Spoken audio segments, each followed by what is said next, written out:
Morning, church. Welcome back to the book of Revelation. We are more than halfway through, and we are at a very scary chapter. Oh, exciting, di ba? Nakita na ba kayo ng hayop na may dalawang ulo? Ito, pito. Pitong ulo ng beast na to. But before we start, let's open with the word of prayer. Father, we come before you. Help us, Lord. Sanctify us in your truth. Your word is truth. Purify this pulpit. Purify your preacher. Purify your people. And all the churches throughout the world today. We lift up to you this time. And you speak to our hearts. And we ask this in Christ's name. Amen. So, andito po tayo sa Revelation 13, no? Ayan, pwede ako magtagalog. Why are we studying this book again? Bakit tayo nag-aaral ng Revelation? To be blessed, di ba? Sabi sa Revelation 1, the very third verse of the book says, "Blessed is the one who reads, blessed is the one who hears, and blessed are those who keep what is written in it." In fact, I think this is the book that has so many blessedness, so many blessings. In Revelation 22, it says, "I am coming soon. Blessed is the one who keeps the words of the prophecy of this book." Paano natin ikikip yung words of the prophecy if we do not study the book, no? And then in Daniel chapter 12 verse 4, ano ba tong book na to? We are, di ba may scrolls and then may trumpets and then may bowls. Daniel was told to shut up the words and seal the scroll until the time of the end. Many shall run to and fro, and knowledge shall increase. But in Revelation chapter 5, binuksan na yung scroll. Pinasil yung scroll. But in Revelation 5, worthy are you to take the scroll and open the seals. Wow. Imagine the secret things, the judgments of God were sealed up during Daniel's time, but it was opened by the Lord Jesus Christ because He is worthy and He alone is worthy. So why else are we studying this book? No? Una, to be blessed. Pangalawa, to understand His complete redemptive plan. To understand. Paano ba tayo nililigtas? Paano ba matatapos ito? Sabi, mag-trust in the Lord. Pero ba't ang dami pa rin problema? Ephesians 1, making known to us the mystery of His will according to His purpose, which He set forth in Christ as a plan for the fullness of time, which is to unite all things in Him, things in heaven and things on earth. And we are near the culmination. Nasa chapter 13 na tayo, ilang chapters na lang. Sabi po ni John MacArthur, Revelation is not a new plan, but the completion of an old one. God told Daniel to seal up the words of the scroll until the time of the end, but in Revelation 5 and 6, the Lamb unseals that very scroll. And that is very comforting, no? Which leads us to our third point. We study Revelation to find comfort that He controls even evil. Kahit yung kasamaan, God is in control. Genesis 50:20, again, one of my favorite verses in the Bible. What you meant for evil, God meant for good. Yung sabi ni Joseph sa mga kapatid niya na nagbenta sa kanya, di ba? And of course, lastly, to live with gospel urgency. We study Revelation because the Lord is not slow to fulfill His promises, but is patient, not wishing that any should perish, but that all should reach repentance. We are studying the book of Revelation so that malalaman natin the judgment is near. And so we are to share the good news, especially to those who we love and know, we work with, kapitbahay, kaopisina, na hindi pa nakakilala sa Kanya. Because when that time comes, that's it. May hangganan po ang lahat. The time is short. We are to live faithfully and share the good news of salvation to all who we know. Next slide, please, is the just a review, no? So this is the history of the end. This is the history of the future. Sabi ni John MacArthur. First is the rapture, and then the 7-year tribulation, and then the second coming of Christ, then the 1,000-year reign, then the destruction of the heavens and the earth, and then the great white judgment, and then those who are His will go to the new heaven and the new earth, the eternal state, and those who are not the Lord's will be thrown into the lake of fire, asupre at apoy. So we are still in itong chapter 2, no, of the 7 stages of the history of the future. And we are in the middle of the 2nd chapter, which is the middle point of the desolation. Natapos na po yung 6th seal in chapter 11. And again, these chapters we are studying are a pause. So parang, teka muna, hinga muna before yung second half of the tribulation, which is the final 3.5 years of the 7-year tribulation, where God's 7 bowls of wrath will be poured out. At yan, malagim na po yan. But we will not be studying that for now. Pero ang tanong, kung dito sa first chapter pa lang, Revelation 1 to 3, di ba? The church is on earth. And then Revelation 4 and 5, the church is in heaven. So bakit pa natin inaaral kung wala na tayo dito? When these things in chapter 6 to 19 happen. Hindi naman ma-experience ang church to eh. Ito yung tanong ko nung inaaral ko kasi nahirapan ako. Ba't ko ba inaaral to? Wala na naman ako dito pag nangyari ito. But the answer is because the overarching theme of Revelation is the vindication of God's holiness. And maganda kung maintindihan natin ito. Whether the church is present on earth or witnessing from heaven, these chapters serve to demonstrate that God is the righteous judge who will not let sin go unpunished forever.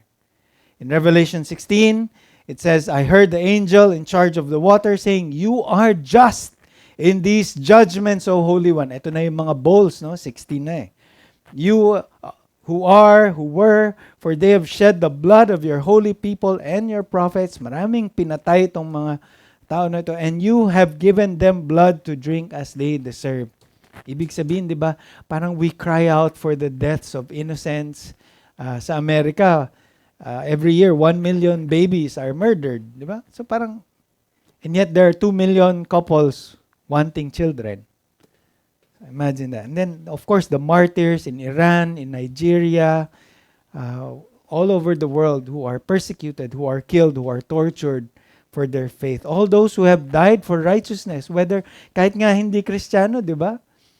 May mga namamatay for righteousness. And then we cry out, Lord, bakit ganun? Kailan? When will you call an account to those who shed innocent blood? And this is the time when God will finally lay down His judgment. And it will be a wonderful time. Kasi finally, di ba? Finally, may makukulong na, may maaresto na, may paparusahan na. Kasi dito sa bansa natin, di ba? Puro ano lang. Yun, alam niyo na. But the long provision of these chapters from chapter 9 to 16 exists to show at the same time the patience of God. So not just the holiness of God, but also yung pasensya ng Diyos. And thirdly, the certainty of His victory. The judgment of the seals, the trumpets, and the bowls are a recapitulation or a recap or a summary or restatement of God's sovereign authority over a rebellious creation. Ang Diyos po, ang hari, ang kapakanan niya, ang mananaig. His purposes will stand. And so, again, next slide to recap, the Lord is still so gracious in that He even pours out His judgment on rebellious creation. Diba yung mga parusahan niya? 7 years bago siya dumating. Bakit? Bakit 7 years? Kasi He still gives time for more people to come to faith. There are the 144,000 Jewish men who will witness to the world and bring about so many converts. There are the 2 great witnesses, yung what we preach on Revelation 11, who will preach for 3.5 years, the first 3.5 years. And many will turn to Christ. And then we hear the angel in Revelation 14 who will proclaim the gospel to all the world. And many will come to faith. Kahit walang Kristiyano, kahit walang simbahan, they are called the tribulation saints. They will come to faith, and many of them will be martyred. Many of them will be killed for their faith. So no more Christians at the start of the 7-year tribulation, and yet, yun nga, meron pa rin mga believers, meaning God will still be gracious and patient to the world.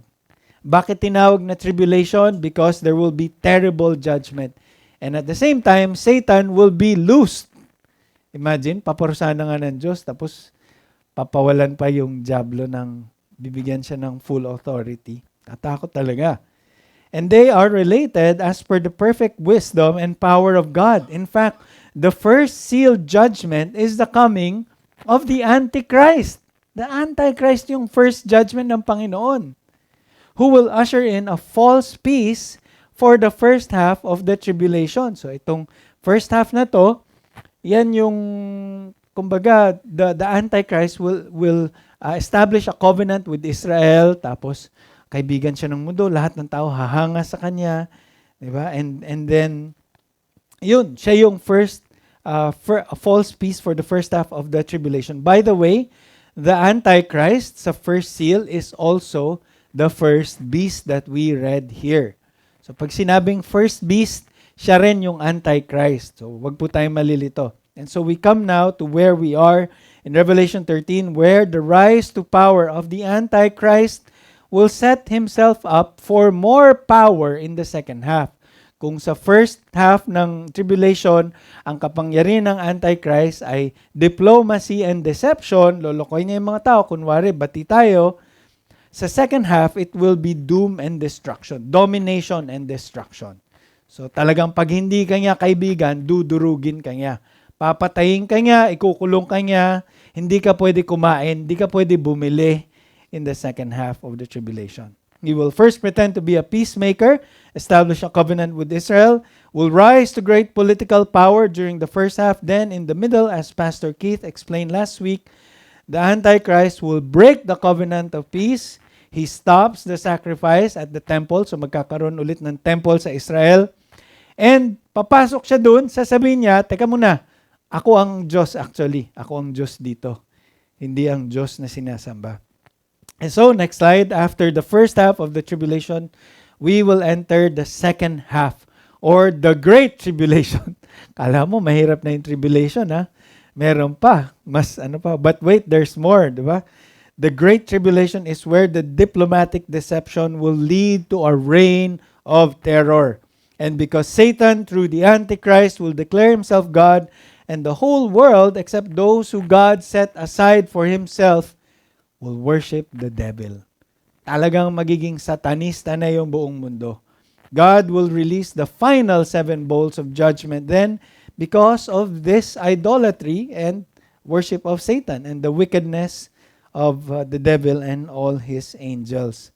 So ayan po, no, yung there will be 2 witnesses, yan, shut down the rain, yung mga superpowers nila, di ba, napag-usapan natin. And then papatayin sila ng Antichrist. The Antichrist, by the way, appears to be a Gentile. Mamaya makikita natin. So the first half, yung rise to power. And then the second half, ito yung reign of terror nung Antichrist for 42 months. So, ayan po, no? Again, to review the unholy trinity, just to get your symbols and your imagery in check and maging clear po tayo, the dragon in Revelation is Satan. The first beast is the Antichrist. The second beast is the false prophet. Ito po yung unholy trinity that is to come.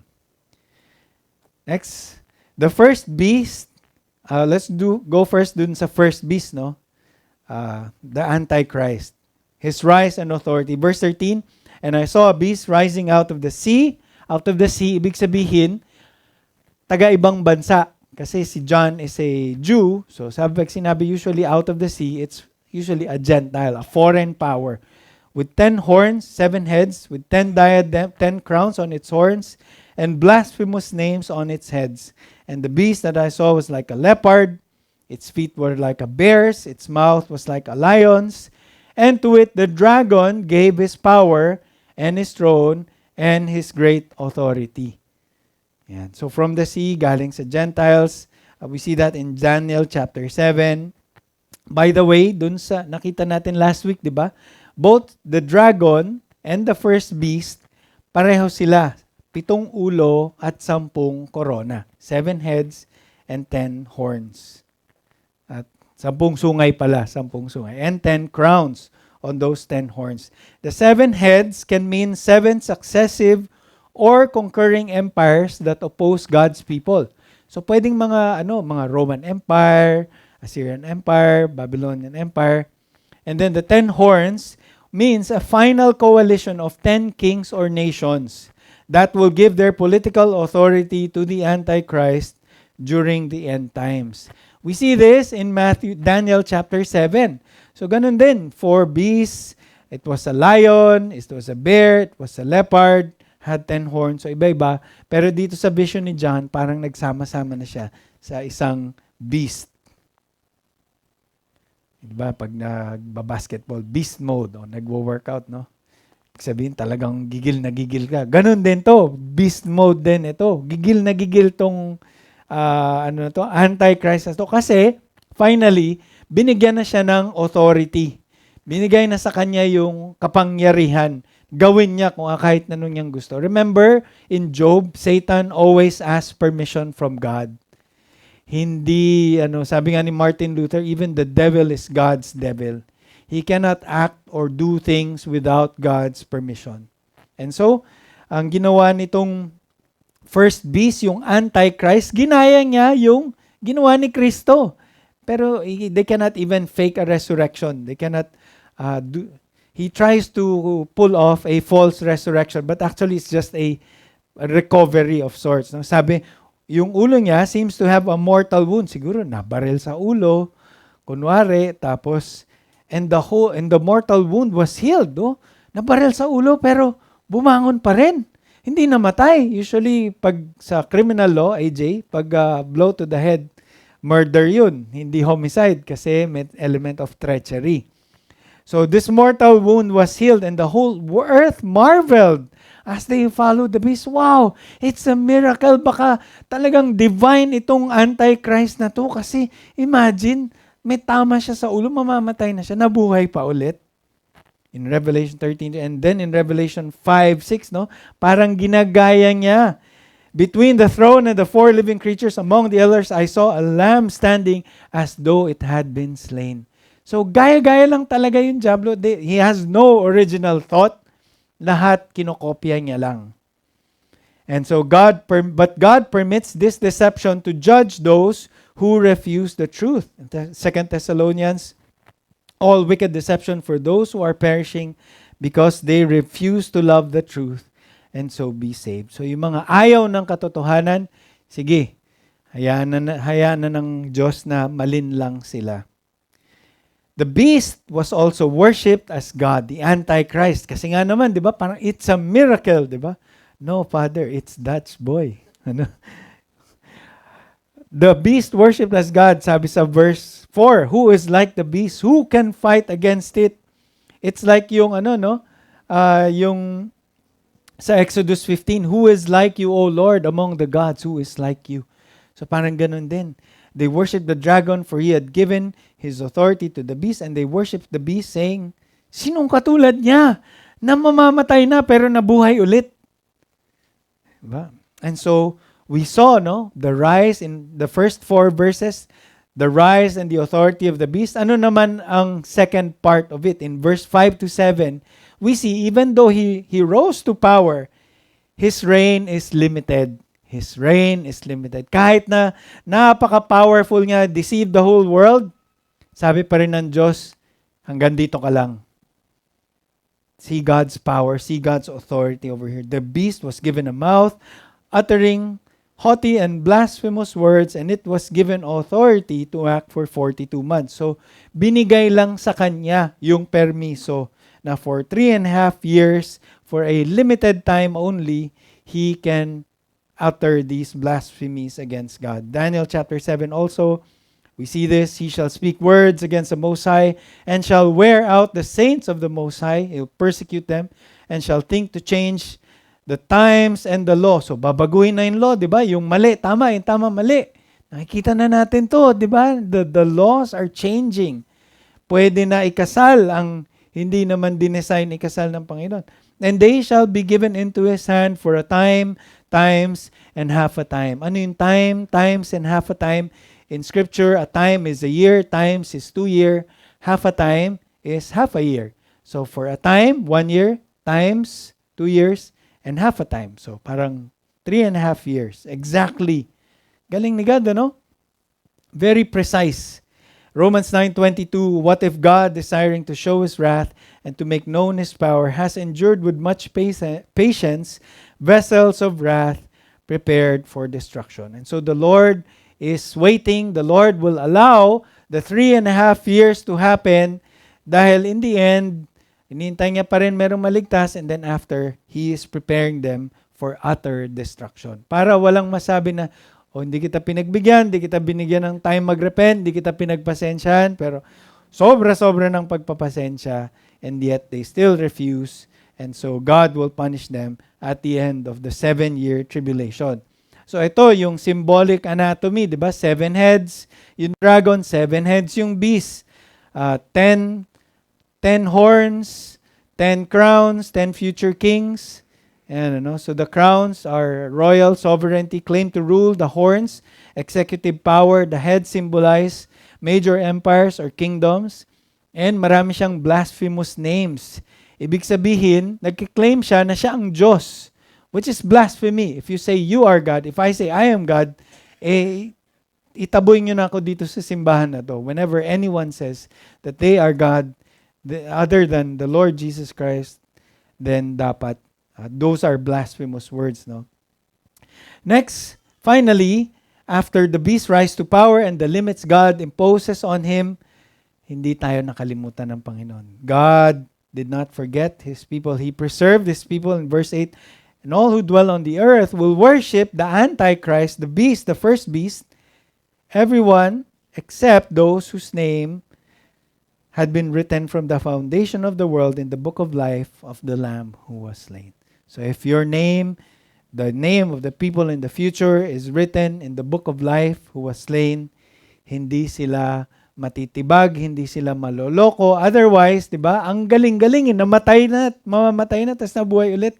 And everybody worshipped him, and Satan gave him his power and authority. Sino bang hindi maniniwala, di ba? If you were not chosen by God and saved by him, plucked out of darkness. All who live on the earth will worship Satan through the Antichrist, except those whose names are written in the book of life. And this is the beautiful doctrine of election and the perseverance of the saints. No, sabi sa Ephesians 1, He chose us in Him before the foundation of the world. Ang Diyos ang pumili sa atin, that we should be holy and blameless before Him. In love, He predestined us for adoption. Hindi pa tayo pinapanganak, hindi pa tayo sinisilang, tinalaga niya na naampunin niya tayo bilang mga anak niya through Jesus Christ. According to our will, according to our choice, according to the purpose of His will. 2 Timothy 1:9, God who saved us and called us to a holy calling, not because of our works, but because of His own purpose and grace, which He gave us in Christ Jesus before the ages began. And this is so comforting. Dahil kung di tayo pinili ng Diyos, hindi natin siya pipiliin. O malamang kung pinili natin siya, the first sign of trouble, bibitaw na tayo at wala na. Tapos tayo, di ba? Maliligaw na po tayo.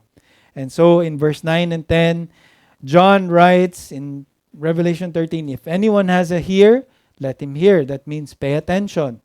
If anyone is to be taken captive, to captivity he goes. Kung may makukulong, kung may tinalagang makulong, makukulong.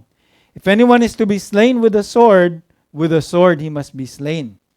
Here is a call for endurance and faith of the saints. So even the means of martyrdom of the future saints is ordained.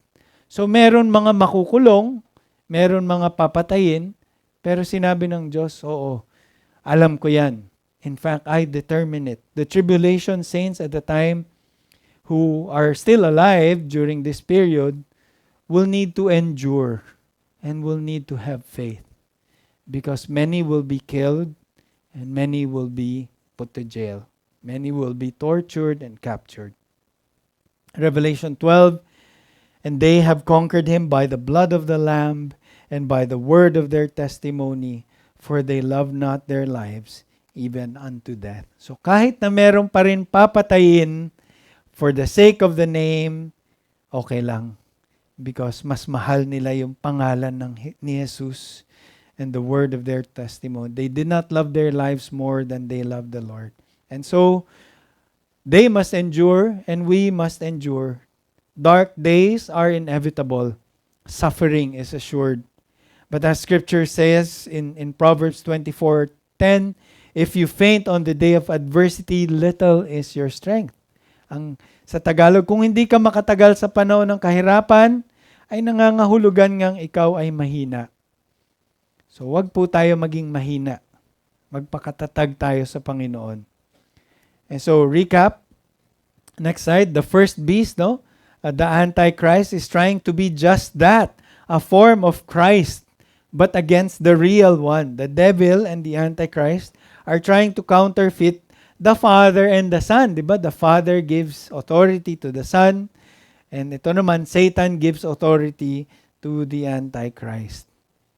And now it gets interesting because the second half of our message is they are now trying to counterfeit the Holy Spirit through the second beast. So kung ginaya nila yung Father and Son, gagayahin rin nila yung Holy Spirit. Let's go to the second beast or the false prophet.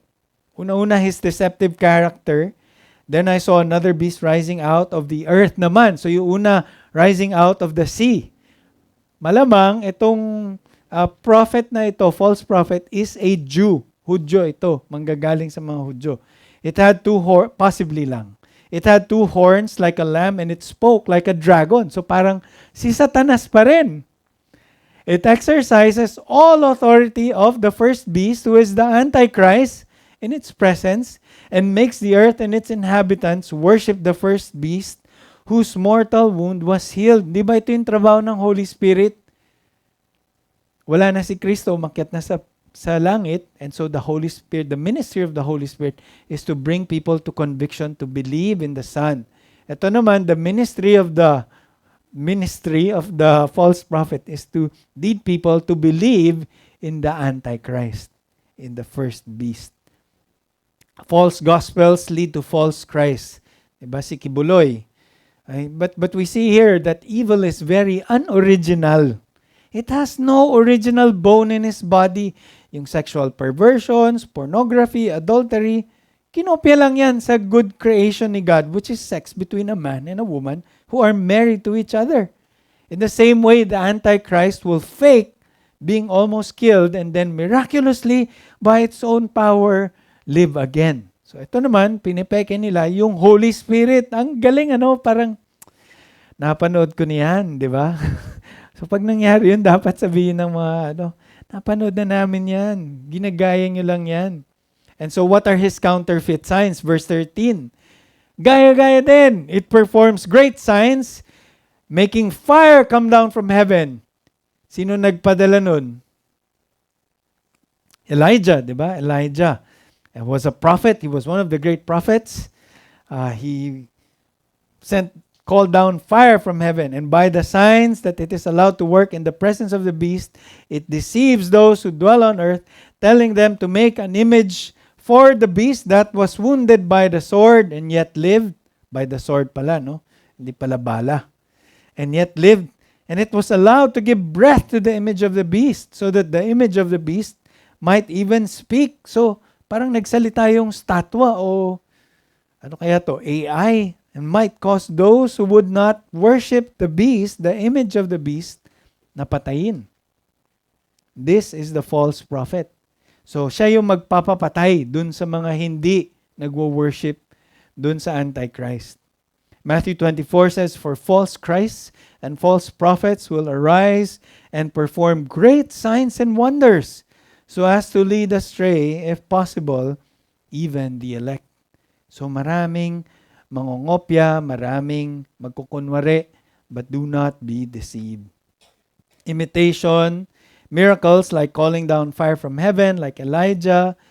Ayun, the Holy Spirit gives the gift of tongues that the disciples might proclaim the good news to all people who spoke different languages, di ba? Yung Holy Spirit binigay yung gift of tongues para makapagsalita yung mga disciples in different languages so that the gospel can be shared in that language. Pero ito naman, binigyan ng false prophet ng kakayahan magsalita yung idol.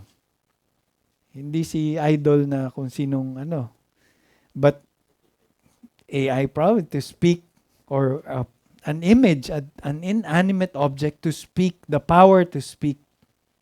The Holy Spirit makes alive those who are dead in their sin. The false prophet or the second beast kills those who refuse to worship the Antichrist. So one gives life, the other gives death. No. Similarly, sa Nebuchadnezzar in Daniel 3, sinabi niya, you are to fall down and worship the golden image that King Nebuchadnezzar has set up. Na siya daw yung Diyos, di ba? And whoever does not fall down and worship shall immediately be cast into a burning fiery furnace. Parang ganun din. So that's his deceptive character, his counterfeit signs, and finally his mark and his control. Sabi sa verse 16 onwards, it causes all, both small and great, malaking tao, maliit na tao, rich and poor, free and slave, to be marked on the right hand or on the forehead, so that no one can buy or sell unless he has the mark. That is the name of the beast or the number of its name. This calls for wisdom. Let the one who has understanding calculate the number of the beast, for it is the number of a man, and his number is 666. So ito yung control, no? Kung sino man ang hindi markahan ng prophet, ng false prophet, ng mark of the beast or mark of the Antichrist, cannot buy, cannot sell. So parang malapit na, no? Yung mga QR codes, yung mga cashless banking, membership. So we are nearing closer and closer to that possibility. The mark of the beast versus the seal of the lamb, no? Again, these are counterfeit. We saw earlier God's angel say after the sixth seal, sabi, do not harm the earth or the sea or the trees until we have sealed the servants of our God on their foreheads. So, hindi rin to original, hindi rin to, wow, ang galing, oh. Hindi. Ang Panginoon, minamarkahan niya those who are His. And the devil will copy the same and mark those who are His. The divine purpose of this is that it removes all middle ground. Wala ka ng choice at this time. It forces you to choose a side. Ano ba, magpapamarka ka sa dyablo? Pwede ka kumain, pero sasambahin mo siya. O hindi ka magpapamarka. Bahala ka magutom. Doon ka sa Diyos. Revelation 13:18, this calls for wisdom. Let the one who has understanding calculate the number of the beast, for it is the number of the man, and his number is 666. Maraming, di ba? Lalo na nung 90s, nung panahon namin nila, Pastor Ricky, minsan sa credit card, yung nabanggit ni Pastor Ricky, yung tatlong barcode, di ba? May makapal sa dulo-dulo, tsaka sa gitna, parang 6. Pero I don't think it's that. It's a symbol. Bakit 6? It's a symbol of incompleteness. 6 is man's number. The created day, 6 falling short of 7, which is divine perfection. 6, 7. And then the triple emphasis na 666, complete human rebellion. Complete failure to reach God. Diba? Pag 3 beses sinuulit, ibig sabihin, very, very emphatic. Kaya holy, holy, holy. Diba? Is the Lord God Almighty. Ibig sabihin, very, very, very holy ang Panginoon. And the number 666 means very, very human, very, very incomplete, very, very not God. The number will be understood at a time. God provides discernment to His elect. And I don't think it will be discerned by us during this time. Especially we as the church. Since mararapture na tayo, kung sakali man dumating na yung panahon na yun. And so, wag na natin ubusin yung oras sa internet na sino ba itong 666 na to? Ano kaya? Baka si ganyan.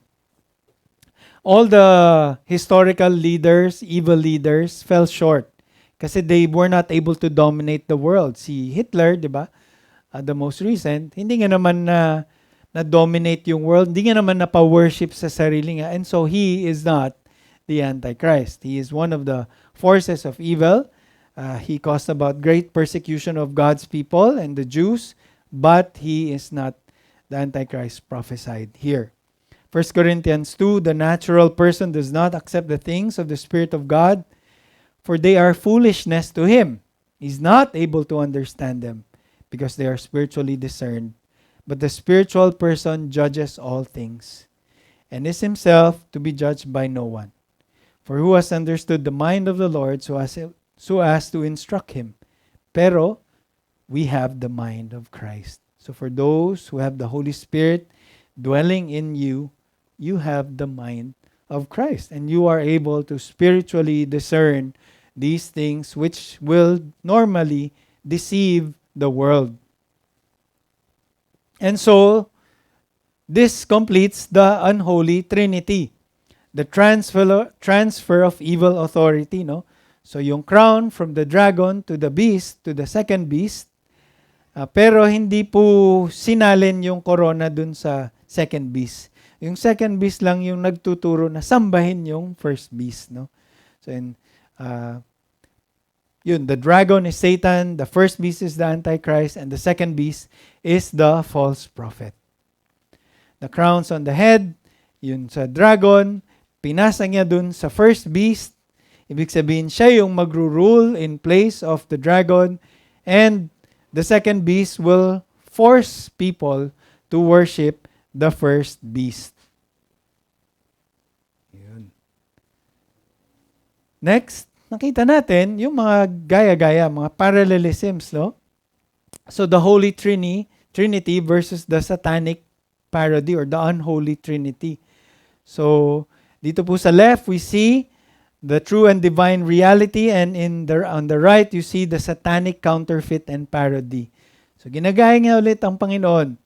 God the Father is the source of all authority and life, and He gives all authority to the Son. Si Satan, or the dragon, he's the counterfeit father. He gives power, throne, and great authority to the beast. Hindi all authority, di ba? Si Jesus, all authority has been given to me. But si Satan, he gives great authority lang to the beast. God the Son, Jesus Christ, the Lamb who was slain, He died and He rose again. But the beast from the sea, the Antichrist, receives authority, pero nag-mortal wound lang siya. Kasi hindi niya kaya yung resurrection. Hindi niya kaya buhayin ng patay. Ang Diyos lang po ang may kaya. And so He mimics a resurrection, a false, pretend resurrection, so that He can be the false Messiah. And then finally, God the Holy Spirit, the divine comforter and sealer, who points to the Son, and He seals believers for eternal life. The false prophet naman, or the second beast from the earth, he points to the first beast, and he marks the followers with 666 for destruction. Conclusion, ano ang response natin in light of this? Our response to God's sovereign plan. Siguro, conclusion and application. The first is, do not fear the defeated devil. Huwag tayong matatakot. He is a defeated foe, and God has determined his end, even from millennia past. Sinulat na dito. Nakasulat na anong katatapusan niya. Hebrews 12:2, verse 14, since therefore children share in flesh and blood, He himself likewise partook of the same things, that through death He might destroy the one who has the power of death, That is the devil. Through Christ's death and resurrection, He overcame the power of the devil. And so can we in Him. No? Kung tayo ay na kay Kristo, wala tayong dapat ikatakot sa dyablo. Pag madilim, nag-brown out, tapos naglalakad kayo sa kalsada, may cellphone naman, di ba? Huwag kayong matatakot. Pero sa Palacan, natatakot po ako pag binubulaga ako dun sa bahay namin. Pag bubuksan kami doon, may gagalaw. 1 John 3:8, whoever makes a practice of sinning is of the devil, for the devil has been sinning from the beginning. But the reason the Son of God appeared was to destroy the works of the devil. Do not fear the defeated devil. Number 2, do not fear when you don't know what's happening. Sabi sa Isaiah 46, I declared the end from the beginning, and from ancient times things not yet done. And God says, my counsel shall stand, and I will accomplish all my purpose. Kung anong sinabi ng Diyos, yung po yung mangyayari. And He is in control of everything that happens in your life. He's in control of everything that happens in history, in all of creation, past, present, and future. And we can derive great comfort from that. John 10, Jesus says, I give them eternal life, and they will never perish, and no one will snatch them out of my hand. My Father who has given them to me is greater than all, and no one is able to snatch them out of my Father's hand. Do not fear when you don't know what's happening, because you are in your Father's hand, no matter how things appear. And lastly, do not fear trials and suffering. 2 Corinthians 12 says, my grace is sufficient for you, for my power is made perfect in weakness. 1 Corinthians 10:13, God is faithful. He will not let you be tempted beyond your ability, but with the temptation He will also provide the way to escape, that you may be able to endure it. And so, brethren, for those who are lost, so those na hindi pa nakakakilala kay Kristo, hindi pa sumusuko sa Kanya, I challenge you now to flee to Christ before the day of grace ends. May hangganan po ang pasensya. May hangganan ang lahat. Hindi pwede puro pasensya lang ang Panginoon. Darating rin po ang punto na wala na. Ubus na ang pasensya niya. There's a limit to all kindness and patience. And after that, there's only reserved judgment and wrath. For the saved, rest in His unchangeable decrees and persevering grace. Remain faithful to Him and rest, for His return is near and His reward is coming. For those who are suffering, take courage. He cares for you. God controls even Satan's rebellion, and He controls your present trial.